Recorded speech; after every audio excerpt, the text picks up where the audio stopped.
स्वागत है आपका वृत्त चैप्टर नंबर 10 वृत्त उसके पार्ट 3 में। जैसे कि हमने पहले भी हम किसी क्वेश्चंस कर चुके हैं, इंट्रोडक्शन में हमने किसी क्लियरली बताया है आप लोगों को, और इसमें भी आपने इसको बिल्कुल फैक्ट को इंटरेस्टिंग लेके चला करो, बिल्कुल दिलचस्पी की बिल्कुल। हाँ, जैसे मैंने इंट्रोडक्शन कराया आपको इंट्रोडक्शन चैप्टर का, तो उससे मैंने आपको क्या बताया कि जब भी आपको एक चैप्टर करना है, इस चैप्टर में देखो हमारे पास जो हम काम कर रहे हैं सिर्फ क्या कर रहे हैं, एक सर्कल पे ही तो काम कर रहे हैं, खाली एक सर्कल पे, जिसमें कि हमारे पास हर बार ये एक रेडियस होता है और एक ये होता है हमारे पास एच, और ये हमारे पास टेंजेंट होती है, ठीक है ना, सपक्ष रेखा होती है, मतलब ये, ठीक है ना। अगर ये सपक्ष रेखा है, ठीक है ना, ये हमारी त्रिज्या होती है, ठीक है। इन्हीं पे तो हम बार बार काम कर रहे हैं हम। तो हम करने वाले हैं क्वेश्चन नंबर 6। तो क्वेश्चन नंबर 6 को जैसे बेटा आप देखो ध्यान से, तो हमने क्या करना है, उसने क्वेश्चन नंबर 6 में क्या बोला हुआ है कि हमारे पास कोई वृत्त है और उसमें कोई देखो ये कोई बाहरी एक बिंदु है जो कि आपके केंद्र बिंदु से, मतलब जो सेंटर पॉइंट से दूर पे है, कितने पे, 5 सेंटीमीटर पे, ठीक है। अगर वो 5 सेंटीमीटर दूरी पे है और उसने बोल के दिया है, और ये जो सपक्ष रेखा है, मतलब इस पॉइंट और सपक्ष रेखा जो दूरी है वो 4 सेंटीमीटर है, ठीक है। तो और यहाँ पे ये हमारे पास क्या हो गया, त्रिज्या, और इसने आपको ये चीज़ ज्ञात करने को बोला हुआ है। तो ये आपका क्वेश्चन हो गया था कि आपको क्या क्या दिया। देखो अब हमारे पास, मैंने आपको बोला ना कि हमें बेसिक क्लियर होना चाहिए। अगर आपका बेसिक क्लियर है तो इट मीन्स आप समझ लो कि आपको क्वेश्चंस को होने से कोई भी नहीं रोक सकता, ठीक है। तो जैसे कि हमने देखा कि ये हमारा केंद्र था, ये हमारे पास क्या कहते हैं, उसकी कोई दूरी पे कोई पॉइंट था, तो इसको अब आप नेम देना शुरू कर दीजिए। ओ, ये ए, ये बी, हमने कोई नाम दे दिया, ठीक है। तो अगर हम नाम दे दिया तो इसमें क्या कह दिया हमने कि सबसे पहले दिया गया में, देखो दिया गया में आपको क्या दिया हुआ है कि O A equals to 5 centimetre, ठीक है, और अगला A B equals to 4 centimetre, ठीक है, और ओ बी फाइंड करना है। तो ओ बी तो हम आगे लिख देंगे यहाँ पे, मान लीजिए वृत्त की त्रिज्या, और यही हमने फाइंड भी करना है। देखो हमने इतना ही त्रिज्या फाइंड करनी है, मतलब हमें ओ बी बराबर में ओ बी, इसको हमने फाइंड करके देना है, ज्ञात करना है आप लोगों ने। अरे इसको ज्ञात करना है तो फिर क्या सिखाया, देखो आपको कि कभी भी देखो, अब हमारे पास यहाँ पे अगर ये सपक्ष रेखा है तो इसमें क्या बन रहा है, हमारे पास यहाँ पे एक लंब बन रहा है, और लंब बन रहा है इट मीन्स यहाँ पे 90 डिग्री का कोण बन रहा है, और 90 डिग्री का कोण बन रहा है, और जिस ट्रायंगल में भी 90 डिग्री का कोण बनता है। और पता है हमें, अगर ये समकोण त्रिभुज की है, अगर समकोण त्रिभुज बना है तो इसमें फिर से पाइथागोरस अप्लाई कर दीजिए। अगर आप लिख दो फिर से आप पाइथागोरस द्वारा, अब पाइथागोरस क्या कहते हैं, क्या सिखाया था मैंने कि घबराना नहीं बिल्कुल भी। पाइथागोरस में हमने क्या कहा था कि इन तीनों में से लंबी वाली, ये लंबी वाली है, सबसे पहले आप इक्वल टू बनाइए, ये लंबी वाली है, इसको आप यहाँ लिख दीजिए, ठीक है। अब बच गई ये दोनों, और इन दोनों को आप एक साइड लिख दीजिए, और सब तीनों को ब्रैकेट अपने अपने सेपरेट कर दीजिए अलग अलग, और सबके ऊपर 2 लगा दीजिए, ठीक है। और 2 लगाने, अब देखो जिसकी आपको रकम दी गई है उसकी रकम पुट कर दीजिए। 5 सेंटीमीटर 5 का square equals to A B का स्क्वायर, मतलब हमारे पास 4 का स्क्वायर, और प्लस में हमारे पास ओ बी का स्क्वायर, ठीक है। तो 5 का स्क्वायर बन गया 25, ये बन गया 16 प्लस ओ बी का स्क्वायर, और ये 25 था। अब देखो ये प्लस का था ना, प्लस का था तो इधर आके ये माइनस का हो गया, और इक्वल्स टू में ओ बी का स्क्वायर, ठीक है। तो 25 माइनस 16 अब करेंगे तो आपके पास 9 आने वाला है, जो कि ओ बी का स्क्वायर। और हमें पता है अगर यहाँ स्क्वायर है तो यहाँ पे भी ऐसी कोई टर्म ढूंढी जिसका ये वर्गमूल, तो हमने क्या कर दिया, इसको 3 का स्क्वायर और ये ओ बी का स्क्वायर, तो हम लिख सकते हैं कि 3 इक्वल्स टू ओ बी, ठीक है। और अब देखो यहाँ पे मैंने बोला लास्ट में जब कभी करोगे तो यूनिट लगानी है, यूनिट को अगर यहाँ पे सेंटीमीटर है तो यहाँ पे सेंटीमीटर लगा दो, यहाँ पे मीटर होएगा तो यहाँ पे आप मीटर लगा दीजिए, ठीक है। और जो कि यही तो क्या थी हमारे पास, वृत्त की त्रिज्या, और ये आपका हो गया आंसर। देखो ध्यान से बेटा, ठीक है, यही आपका इसका आंसर है। चलिए तो ये हो गया क्वेश्चन नंबर आपका 6 कंप्लीट पूरा। चलिए तो हम आइए अब हम करते हैं क्वेश्चन नंबर 7, ठीक है। क्वेश्चन नंबर 7 करते हैं अब हम इसमें। तो क्वेश्चन नंबर 7 देखिए कि क्या है आप लोगों के पास। सबसे पहले इस क्वेश्चन में क्या है कि एक सकेंद्रीय वृत्त, सकेंद्रीय वृत्त का मतलब होता है बेटा कि एक वृत्त पहले, फिर उसके अंदर कोई एक और वृत्त है, ठीक है। एक वृत्त है तो उसके अंदर एक और वृत्त है कोई, सकेंद्र का मतलब एक के अंदर एक वृत्त, ठीक है। तो एक के अंदर एक वृत्त, अब उसने देखो ध्यान से फिर से पढ़ते हैं मैंने क्या बोला कि सेकेंडरी वृत्त है और एक के अंदर एक वृत्त है, एक के अंदर एक वृत्त, इसका मतलब क्या होगा, जो अंदर वाला वृत्त होगा उसकी जो त्रिज्या होगी वो छोटी होगी, ठीक है, और जो बाहर वाला वृत्त होने वाला है उसकी त्रिज्या बड़ी होने वाली है, ठीक है। तो हमने क्या कर दिया, अब इसमें देखो इसे अब 7 नंबर क्वेश्चन कि इस बार आपको 2 त्रिज्या दी गई है, 2 त्रिज्या दी गई है, मतलब कि एक बार r बराबर 3 सेंटीमीटर दिया गया है और एक बार r बराबर आपको 5 सेंटीमीटर दिया हुआ है, ठीक है। तो यहाँ पे आप लिख दीजिए कि छोटे वृत्त की त्रिज्या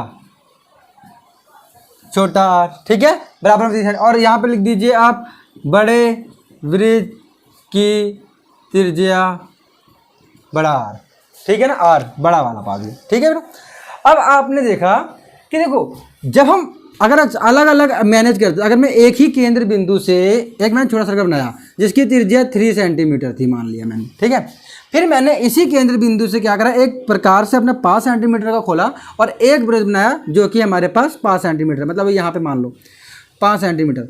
तो आपने देखा कि इसमें कोई अलग नहीं बना, ये 3 तो इसी में ऐड हो रहा है, तो इट मीन्स क्या हो गया कि ये वाला आपने 3 सेंटीमीटर रख लिया है और इसी वाले को हमने अगर डॉट डॉट करके एक्सटेंड कर दें तो ये हमारे पास 5 सेंटीमीटर हो गया। अगर हमारे पास देखो, अगर ये चीज़ हमारे पास 5 सेंटीमीटर है तो इसका अर्थ क्या हुआ कि ये भी हमारे पास 5 सेंटीमीटर होगा। क्यों?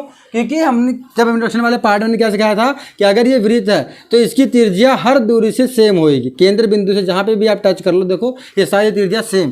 तो इसका मतलब है कि अगर ये यहाँ से लेकर यहाँ तक 5 सेंटीमीटर तो यहाँ से लेकर यहाँ तक भी 5 सेंटीमीटर, और इसका मतलब कि यहाँ से लेकर यहाँ तक भी 5 सेंटीमीटर होने वाला है। अगर ये इतना हो गया तो मैंने क्या करा, इसको कोई नाम दे दिया और केंद्र को हमेशा ओ दीजिए, इसको आप कुछ ए दे दीजिए, इसको आप बी दे दीजिए। अब देखो उसने क्या बोला है कि आपने क्या करना है, बड़े वृत्त से क्या करना है, एक जीवा बनानी है। देखो अगर बड़े वृत्त से आपने जीवा बनाई तो जीवा कौन सी लाइन होती है, ये वाली लाइन, मतलब कि वो लाइन जो होती है आपकी व्यास को छोड़कर कहीं से पास हो जाए, ठीक है। तो ये आपकी जीवा हो गई। अब आपने ये जीवा है बड़े वृत्त की, तो उसने बोला ये जीवा है बड़े वृत्त की, ये छोटे वृत्त के लिए स्पर्श रेखा का काम कर रही है। अगर वो छोटे वृत्त स्पर्श रेखा का मतलब छोटा वृत्त कुछ ऐसे बनने वाला है, तब देखो तो इसका मतलब ये जीवा अगर मैं ऐसे बना दूं, ये देखो इस वाले लाइन को आप ऐसा करिए, ये ऐसे ज्वाइन कर दीजिए, ठीक है। तो मतलब ये भी 5 सेंटीमीटर, और इधर से अगर मैं बात करता हूँ तो ये वाली लाइन, तो इसको आप ऐसे जोड़ दीजिए, ठीक है। तो इसका मतलब ये भी 5 सेंटीमीटर था। तो ये 5 सेंटीमीटर का मतलब क्या हो गया, अब देखो ये हमारे पास 5 सेंटीमीटर यहाँ से लेकर यहाँ तक और यहाँ से लेकर यहाँ तक भी 5 सेंटीमीटर। अब मैंने क्या करा कि केंद्र से एक लंब खींचा छोटे वाले वृत्त पे, ठीक है। तो बिल्कुल केंद्र से खींचा है तो केंद्र बिल्कुल सेंटर पॉइंट, इसका मतलब क्या होगा, इस पॉइंट का मैंने कुछ नाम दे दिया M, कुछ भी नाम दे सकते हैं, P दे सकते हैं। फिर हमने देखा कि देखो कि अगर मैं ये वाला समकोण लेता हूँ तो मेरे पास ये जो दूरी थी 3 सेंटीमीटर, ये मेरे पास 5 सेंटीमीटर, ठीक है। तो हमने ये वाला हमें फाइंड करना है, ठीक है। तो हमने क्या करा, त्रिभुज ए मान लीजिए, एक और पहले देखो मान लीजिए आपको फाइंड क्या करके देना है, आपको फाइंड करके देना है ए बी, फाइंड करके देना है आप लोगों को ए बी। तो क्वेश्चन के अगर ए मान लीजिए ए बी बड़े वृत्त की जीवा है,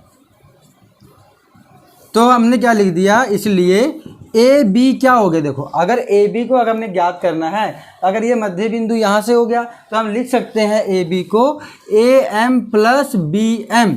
मतलब क्या हो गया कि ए एम और बी एम हमने ज्ञात करना है, ठीक है। तो अब देखो अगर ए बी है और अगर ये देखो अगर ये बीच में से अगर मैं इस त्रिभुज को काट रहा हूँ तो इसका मतलब क्या हो, जितना ए से लेकर एम की दूरी है उतना ही एम से लेकर बी की दूरी है। तो हमने देखा A M plus A M लिख दिया हमने, और लिख दिया यहाँ पे ए एम बराबर ए एम बी एम, ठीक है। तो हमने क्योंकि जितना ए एम से यहाँ तक की दूरी उतनी ही दूरी यहाँ तक है, तो हम लिख सकते हैं ए बी बराबर 2 ए एम। देखो ठीक है, अगर ए बी बराबर 2 ए एम हो गया तब अब हमें ए एम ज्ञात करना है और जो भी आंसर आएगा उसको 2 से गुना करना है और उससे हमारे पास जो ए बी है मतलब जीवा है वृत्त की वो आ जाएगी। चलिए तो अब हमें सबसे पहले क्या करना है, त्रिभुज ओ एम ए में, अब त्रिभुज ओ एम ए देखना है तो हम अगर त्रिभुज ओ एम ए यहाँ बना लेते हैं। देखो हमने ओ एम ए बना लिया, तो ओ एम ए बना लिया तो हमें सारी वैल्यू भी पुट करनी है, जिसमें कि हमें ये तो हमने ज्ञात करना है। ये अगर ये देखो, अगर ये लंब बन रहा है मतलब यहाँ पे 90 डिग्री का कोण बन रहा है, और ओ एम हमारे पास 3 सेंटीमीटर और ओ ए हमारे पास जो है 5 सेंटीमीटर। ठीक है, अब ये बन गया हमारे पास, देखो अब ये बन गया एक समकोण। समकोण बन गया, देखो क्यों, क्योंकि 90 डिग्री समकोण की प्रॉपर्टी क्या कहती है कि 90 डिग्री का कोण होना चाहिए। ये समकोण त्रिभुज बन गया। और हमें जब ऐसा होता है और पाइथागोरस, पता है कि जब हमारे पास ऐसा कुछ प्रोसेस हो और हम सिर्फ क्या करते हैं, पाइथागोरस, तब लिख सकते हो पाइथागोरस द्वारा। ठीक है, अब पाइथागोरस द्वारा में हम लिखो, पाइथागोरस क्या कहते हैं, इससे पहले आप इक्वल टू बनाओ, इक्वल टू बनाया, फिर आपने क्या करना है कि इसमें से लंबी वाली, अब देखो ये चीज़ मैंने सिखाया ना कि ये हमेशा लंबी वाली होती है, तो इसको आप इस साइड लिखिए और बाकी की जो 2 बच गई है उनको आपने ऐसे लिख दिया और सबको ब्रैकेट में कर दो। देखो ठीक है, अब ब्रैकेट में करने के बाद क्या हो गया कि ओ ए कितना हो गया मेरे पास 5 सेंटीमीटर, 5 का स्क्वायर देखो, इक्वल्स टू ओ एम 3 का स्क्वायर। ठीक है, और इधर बन गया ए एम, तो हमें ज्ञात करना है। ठीक है, तो हमने 5 का स्क्वायर 25 इक्वल टू 3 का 9 और ये ए एम का स्क्वायर, तो ये बन गया 25 minus 9 equal to A M का स्क्वायर। तो ये हमारे पास, यहाँ हमें करते थोड़ा सा देखो, तो हमारे पास ये बन गया 16 इक्वल टू ए एम का स्क्वायर। चलिए, तो 16 को हम लिख सकते हैं 4 का square equal to A M का स्क्वायर, और हमारे पास आंसर आ गया ए एम का 4, और ए एम का 4 आंसर आ गया। इट मीन्स ये वैल्यू मेरी 4 आ गई, इसका मतलब ये मेरे पास 4 हो गया। ठीक है, और यूनिट कौन सी है, अगर सेंटीमीटर है तो सेंटीमीटर लगा दिए, पर हमें ए एम थोड़ी ना मांगा, उसने तो क्या बोला है कि मुझे तो ए बी चाहिए। तो ए बी मैंने सिखाया, देखो यहाँ पे कि ए बी को हमने ये सोल्व करके दिया हुआ है, तो इसको आप कुछ समीकरण स्टार दे दीजिए या 1 दे दीजिए, कुछ भी, तो आप सीधा एक लाइन लिख दीजिए समीकरण स्टार द्वारा।